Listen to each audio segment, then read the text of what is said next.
você, tudo bem? Mais uma semana em que nós vamos estar estudando a Palavra de Deus. Eu agradeço ao Senhor por essa oportunidade de nós nos reunirmos. Como é que está o seu pequeno grupo?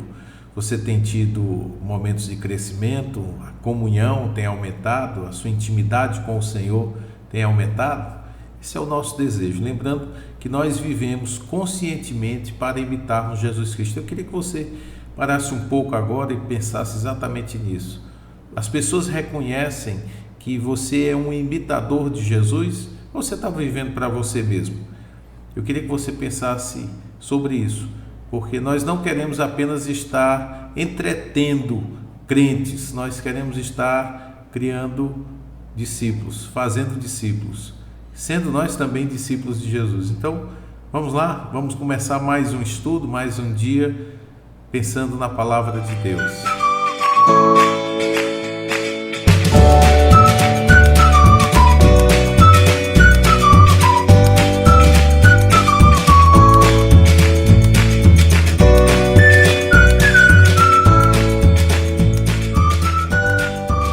O texto de hoje nos fala a respeito de como os cristãos tratam a vingança pessoal. Jesus nos diz em Mateus capítulo 5, a partir do verso 38, ouvistes que foi dito, olho por olho, dente por dente. Eu, porém, vos digo, não resistais ao perverso, mas a qualquer que te ferir na face direita, volta-lhe também a outra. E ao que demandar contigo e tirar-te a túnica, deixa-lhe também a capa. Se alguém te obrigar a andar 1 milha, vai com ele 2. Dá a quem te pedir, e não voltes as costas ao que deseja que lhe emprestes. Muita gente não entende o ditado, da lei do talião, olho por olho, dente por dente, como nós encontramos em Êxodo 21, 24 e Levítico 24, 20, que tinha um objetivo na sua dicção, na forma como foi dado, exatamente para limitar os excessos pela maldade do coração dos homens. A Bíblia registra 2 casos bem emblemáticos que mostram que os seres humanos, deixados à sua própria vontade, eles normalmente extrapolam do direito de vingança, e causam mal desproporcional ao que lhes foi causado.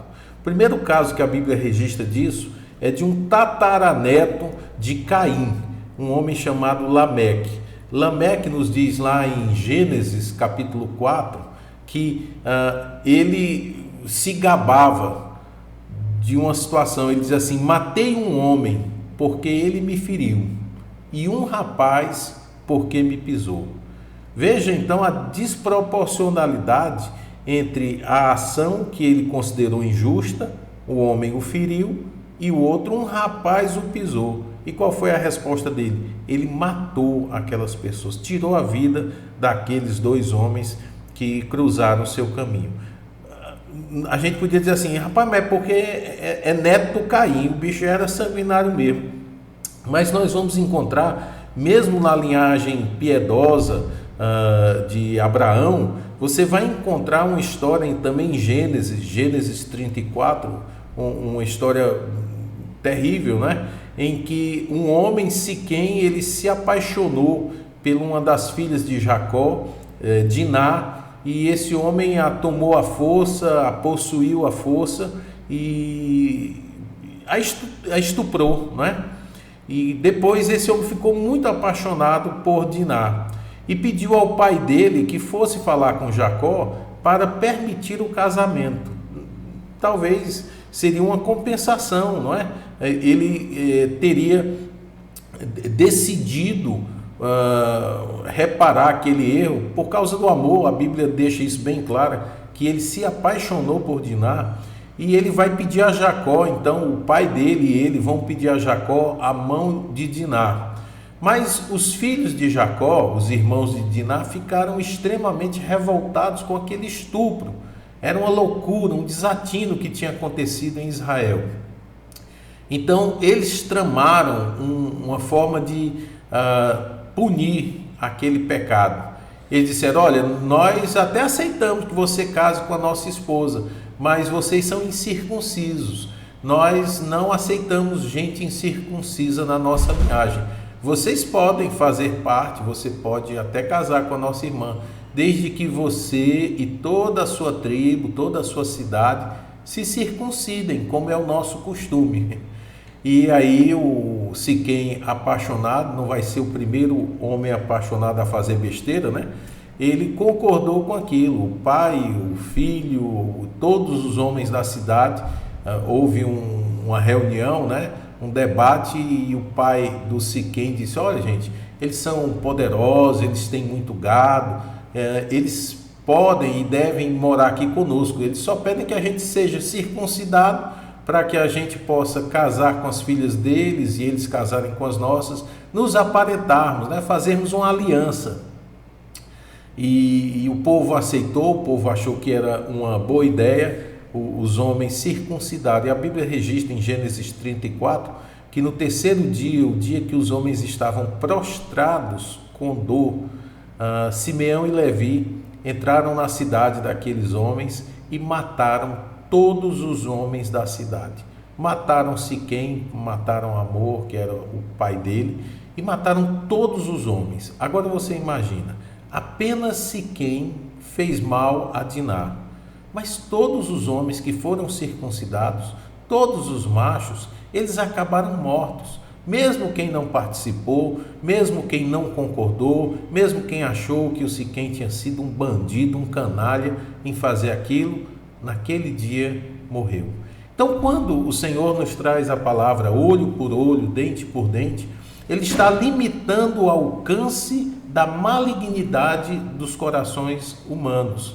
O que deveria servir para ser uma restrição do mal, ele acabou no tempo de Jesus se mostrando uma desculpa para fazer mais mal ainda, porque a pessoa ofendida se sentia no direito de cobrar o mal na mesma intensidade, excluindo a possibilidade do perdão, da graça, da misericórdia com aquele que lhe tratou mal. Então, quando a gente vê essa palavra de Jesus, que a princípio poderia parecer que ele está desdizendo a lei do Velho Testamento, né? Olho por olho, dente por dente, o pano de fundo é que aqueles versículos, aquela ordem, a lei de Deus estava causando nos homens, por causa do seu coração mau, um desejo de retribuir o mal com o mal. Disfarçado de justiça, o instituto da retribuição se tornou uma forma legítima de excluir o perdão e a misericórdia nos relacionamentos. Jesus não queria isso.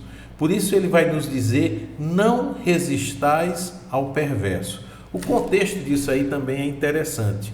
Naquele tempo, Jerusalém estava dominada pelos romanos, né?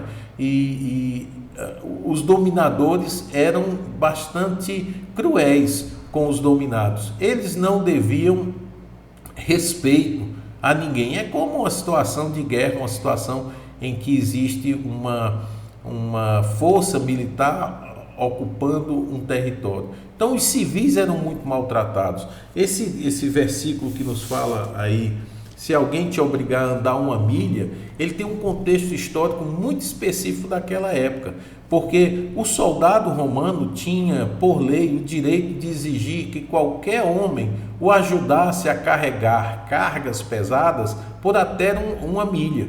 Então o romano, ele não fazia força, né? Ele deixava toda a carga pesada e ele chamava qualquer homem que estivesse passando por perto. Você vai ver isso inclusive na crucificação de Jesus, quando eles obrigaram o sirineu a carregar a cruz de Jesus. Era uma lei dos dominadores sobre os dominados, e o povo naturalmente se revoltava com aquilo.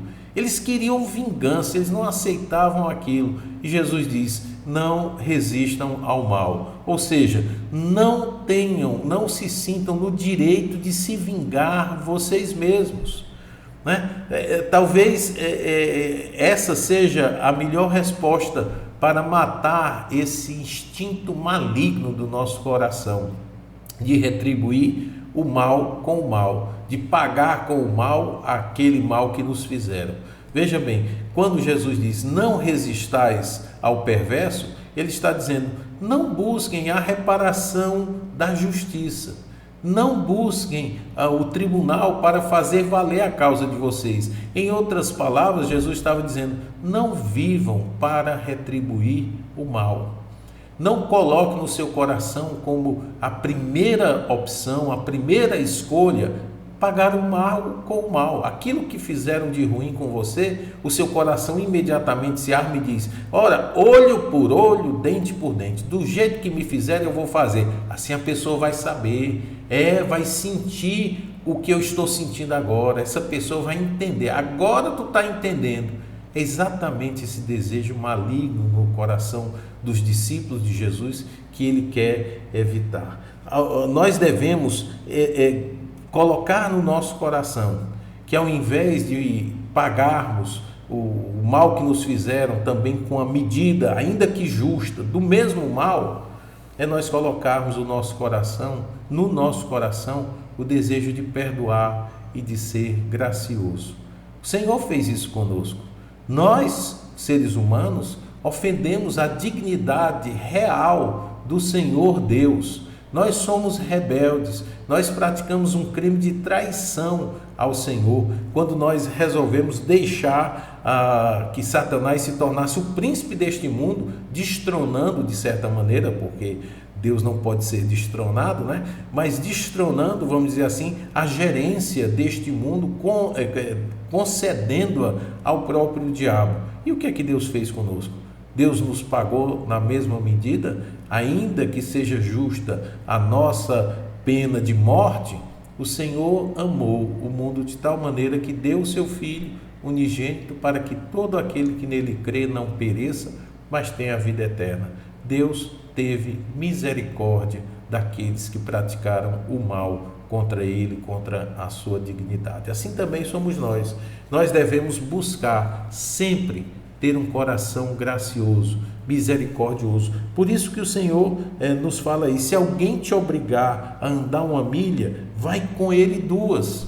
Ou seja, você não está preso ao desejo mal de retribuir o que te fizeram, a ofensa que te fizeram com outra ofensa. Você pode ser gracioso. E a forma de você ser gracioso é ir além do que aquela pessoa poderia esperar de você. É exatamente isso que o apóstolo Paulo vai nos dizer depois. Em Romanos capítulo 12, ele diz, 19, ele diz: não vos vingueis a vós mesmos, amados, mas dai lugar à ira, porque está escrito: a mim pertence a vingança, eu é que retribuirei, diz o Senhor. A ira aí que ele fala, dai lugar à ira de Deus. Não faça justiça com a sua própria mão, dê lugar à ira de Deus. Se Deus, que conhece os corações, resolver retribuir o mal que nós sofremos com um mal, ele é justo, ele é reto, ele sabe o melhor. Nós, às vezes, como Lameque, como Levi, como o outro filho, como Simeão, nós podemos extrapolar a medida do que é justo e fazer até maldade. Então, em nome de Jesus, você que tem alguém que te ofendeu, você que luta com o desejo de retribuir o mal com o mal, como discípulo de Jesus, assente no seu coração: eu não vou me vingar a mim mesmo, eu vou entregar nas mãos do Senhor. Eu não vou resistir ao perverso, eu vou ser voluntariamente bondoso, misericordioso e perdoador daqueles que me ofendem. Se você fizer isso, Jesus Cristo será exaltado na sua vida. Se você não fizer, você será apenas mais uma pessoa no mundo que busca o seu direito, olho por olho, dente por dente, fazendo o mal na medida que te fazem o mal. o chamado de Jesus é que a gente seja diferente, é que a gente ande a segunda milha, é que a gente ofereça o outro lado da face quando somos ofendidos, não porque nós não podemos resistir, mas é porque nós voluntariamente confiamos a nossa causa ao Senhor.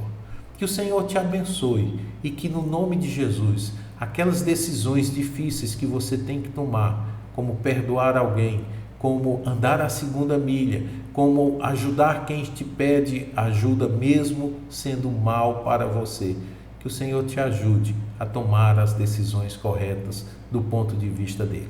Que o Senhor nos faça todos mais parecidos com Jesus, tá bom? Uma boa semana para você, é o que eu tinha a dizer hoje. Fui. Tchau.